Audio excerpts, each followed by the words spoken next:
We'll be sharing the most cost-effective way to rank higher on Google. In fact, I was telling Josh earlier, it's so easy, my 99-year-old grandma could do it, and she's half blind. Today we're diving into one of the most overlooked link building tactics that still works like magic in 2025, and it is business directories. Not the spammy ones, no, we're talking about high authority listings that can improve your local rankings, build trust with Google and AI, and drive real traffic, all without writing a single blog post. Welcome to the Marketing Podcast for local businesses, where we provide local businesses in the UK with practical marketing advice to help them grow. I'm Adam, founder of websitedesigners.london, one of the UK's top 1% online marketing agencies, helping businesses generate tens of millions of pounds. And my name's Josh. I'm the founder of ImproveMySearchRanking.com, a specialist SEO agency based in South London. We've helped more than 400 businesses generate over £200 million in sales. Every episode, we break down marketing strategies and trends to help you stay ahead of the competition. And today, we're revealing one of the fastest wins for local SEO, getting listed in the right directories.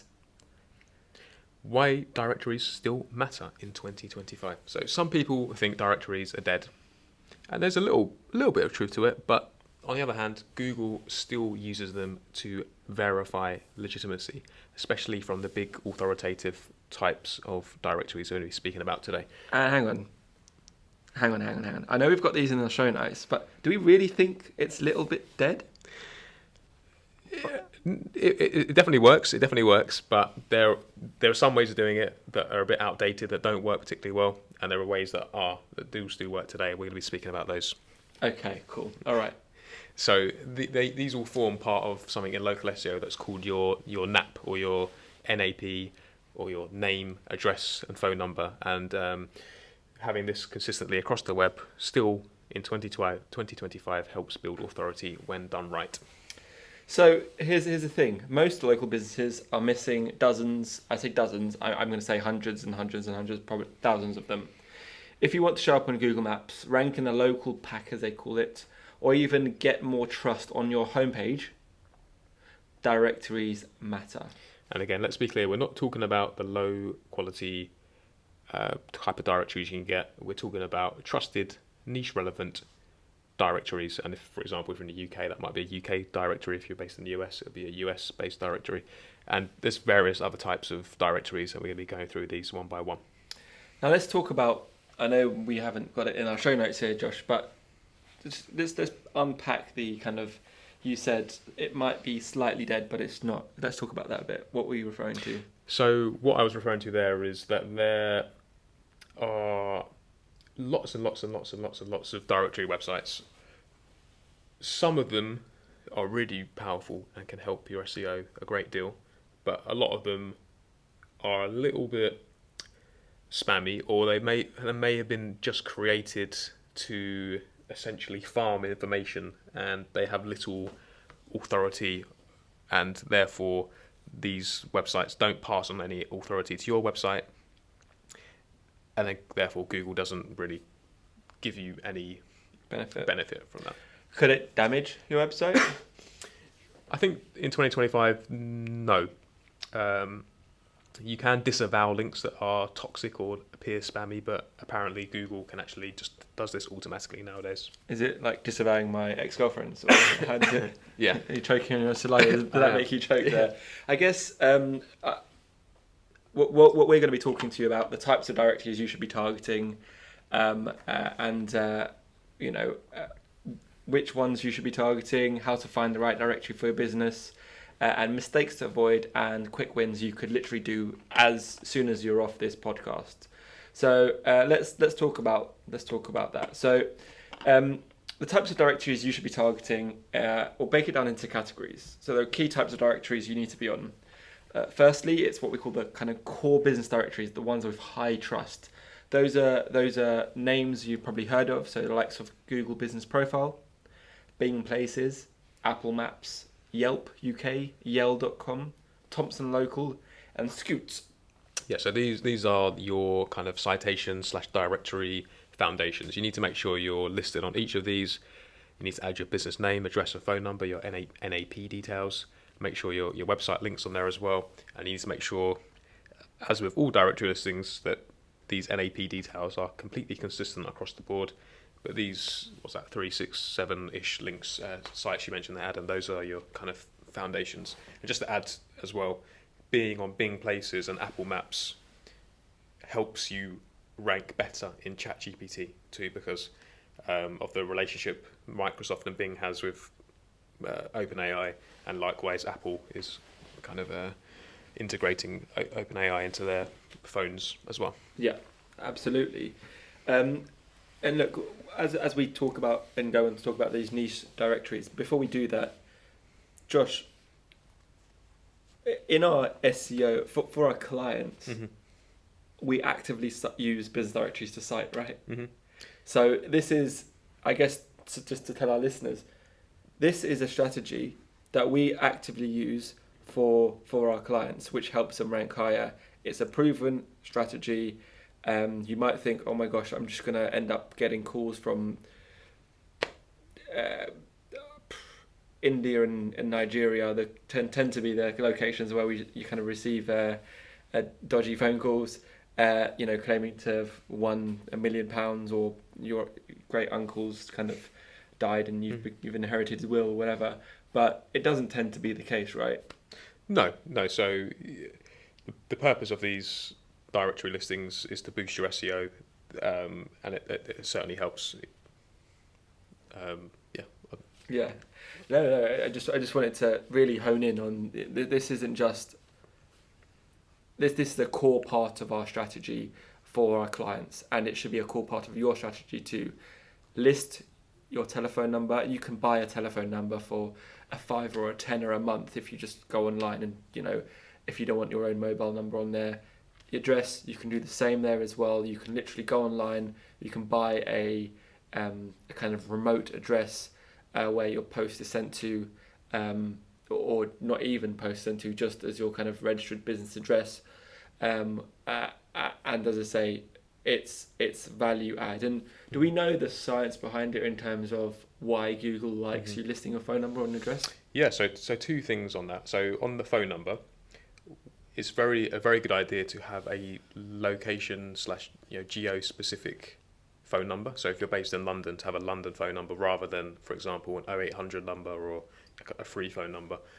The reason is Google likes that is because it sees that your business is actually in the locality that you're trying to advertise in. So that's beneficial. So if you have a London phone number, that will help you rank better in London. If you had a London number and you're trying to rank in Manchester, then it's not going to work as well.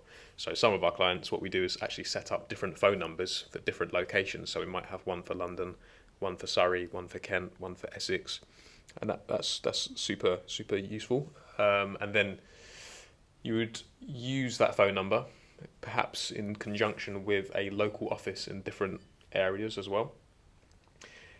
Google is becoming stricter and stricter on Google business profiles and using virtual offices.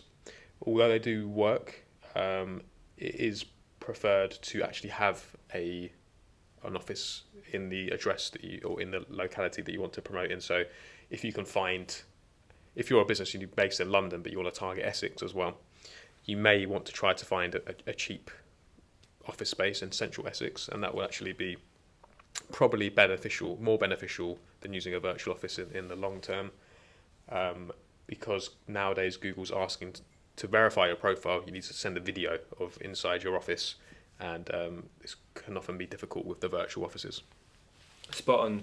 And look, if you're just starting out, you don't need to buy 20 different phone numbers and pay 20 different virtual offices. You can start off with one. You can use your home address if you're not too bothered about it. Again, you shouldn't be alarmed by that. I mean, I've never experienced anyone of my clients saying, oh my gosh, people are turning at my door when I don't even use my home as the place of business. You don't need to worry about that. It's just about getting some details on there so Google realizes it's a real business, and it allows you to have that consistent online profile, right? Exactly. Perfect. So look, let's move on to niche specific directories. So these are kind of really, really helpful for relevance. So if you're a tradesperson or a hairdresser, a solicitor, a care home, there are directories built just for you. So think about Checkatrade for the tradesperson.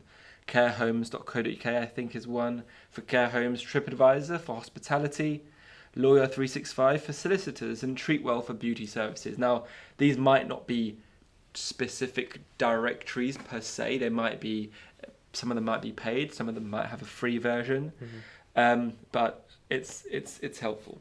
Yeah, so Google loves niche authority. So one backlink from a niche specific directory often outperforms 10 from more general sites. So think about the niche specific industries, directory style sites in your particular field, and make sure you're listed on each of those. Amazing. So if you want to rank in your own town or county, these are essential in terms of local regional directories. So they tie to your business location. So just to be clear, I know I just determined what we just talked about there was niche specific directories, so it's directory specific to your industry. Now we're talking about local or regional directories. So things like your local chamber of commerce, a local enterprise partnership, a small business networking group like the FSB, the Federation for Small Businesses, a town-based website. So, for example, croydonbusinesses.co.uk. Yeah, so these are all excellent places to be mentioned on. If you're a local service business or a local product-based business, you need to be featured on all these, or as many as you can, of these local town or direct sites like your Chamber of Commerce and the examples Adam mentioned. Often these sites rank as well for keywords that you may want to rank for, and therefore being on those pages, on those websites, will help get more traffic as well. Amazing. Let's move on to industry association sites. So if you're part of a regulated industry, you should absolutely leverage those association directories. So for example, the BMA, the British Medical Association, or the Federation of Small Businesses, Architects Registration Board, CIPD for HR professionals, the ACA or ICAEW, the ACCA for an accountant. So these all scream trust to Google, and as you may know of Google's ranking algorithm is based on something called EAT or EAT. It's and one of the T is basically trustworthiness, and if your business is linked to one of these kind of regulations or accreditations, that showcases to Google that you're a trustworthy business, and that's going to help propel your business forward in Google. Amazing. So let's move on now. How to find the right directories for your business. So how do you actually find the right ones? I guess number one, you could look at what your competitors are doing. So if you use tools like Ahrefs or SEMrush, or even a free tool like Ubersuggest, pop in your competitor's website and look for the directories you're listed on. Now, we are increasing the level of, I guess, technicality here, but you don't need to do that. In terms of finding the right directory, you could start off the basic core ones that we've mentioned, then go sector specific, and then I will leave the second tip to Josh, where before we even started, we talked about just this a very, very simple way to find directories. Yes, so another way you can find directories is to go into Google and use some of their kind of search operator functions. It's a bit more complicated, but I suppose we can share this actually in the show notes, so you can copy and paste it yourself. So this operation, this bit of code, you could call it, will showcase you a variety of directory listing opportunities. I'll just read it out to you. So basically, you go to Google, in the search bar, you type in the phrase in title, no space between the two words, and colons, then exclamation, speech marks. Yep. Then you can put in here, for example, submit site, close the speech marks, do a plus sign, square brackets, type in your niche market in here, close the square brackets, and then basically press enter. That will then show up a list of directories related to your niche. You could do the same thing, but use different text. So instead of using submit site, you can do add your business as the text you're looking for on a web page, and then you can add a location. You can use the word directory plus your service or niche or location. Again, we'll copy it. We'll put this in the show notes so you can see it. Yeah. Look, if you want to break it down to make it even more simple, literally just go into Google and type in directories for submitting my business. Yeah. Yeah. Right. Exactly. And then there's lists there. I kind of Josh and I traded tips earlier, and I said to him, "Hey, how do you find your directories?" And your response, Josh? Google. Yeah, but specifically, Yeah. you said I just type in business directories, and then over time, I guess you mentioned you developed a master list of all the directories that you use for your clients. Yes, exactly. Yeah, so we have a master list of a few hundred directories we'd work through. Exactly. Great. So tip number 3, you can use aggregators. So services like Bright Local or Yext or Moz Local, you can submit your business to dozens of directories at once. But these are sometimes overwrite your existing data, your existing listings, and if you do use them, then you need to make sure that you've entered your NAP details, your name, business address, business phone number, info, correct, because otherwise it's going to overwrite them, and you just need to make sure that's in place. Great. So mistakes to avoid. Let's run through the biggest mistakes local businesses tend to make with these directories. So number 1, inconsistent business information across the listings. Number 2, linking to the wrong website or page. Number 3, before I move on to number 3, in fact, talking about linking to the wrong website page, what would you say? What's your opinion on linking to a specific landing page instead of the actual main domain? So if your business has multiple locations and you have multiple offices, then I would, instead of linking to the homepage, I would link each separate profile to the specific landing page. So if you were a builder and you had an office in Kent and you had an office in Essex, I would create 2 separate Google business profiles, and each of those would link to a specific landing page on your website, and we'd repeat that process on Bing Places, on Apple Maps, on all the directory listings. We'd have basically 2 sets of citations, one for Essex and one for Kent. Perfect. Third mistake, missing category tags. Category tags, Josh, you want to break that down? Just for example, when you add your business to a directory, there's often the option to pick what category your business is in. So instead of leaving it blank, make sure you find the most specific and relevant categories for your business. So if you're a builder, you put in there tradesperson or construction, for example. Number 4, using fake reviews or stuffing keywords in your description. Now, your business directory listing might be denied when you submit it. B, Google might see that and be like, well, we know what they're doing. Or and C, it won't look great. Any other negatives of why you shouldn't do that? No, you just got them there, all there. Yeah, perfect. So look, those are the four main mistakes to avoid.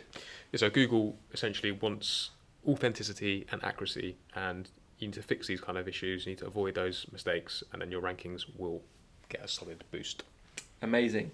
So last bit here, what are some quick wins we can do, what you can do this week? We've got quick action list, five bits you can do in the next 7 days to rank higher in Google. How about that? Number 1, audit your current listings with a tool like Bright Local Citation Tracker. Number 2, claim and optimize and fix your Google business profile. Number 3, list your website, your business on at least 10 high authority directories. And we'll, as a bonus, we will include a link to 100 business directories you could submit your business to in the show notes. So keep an eye out on that.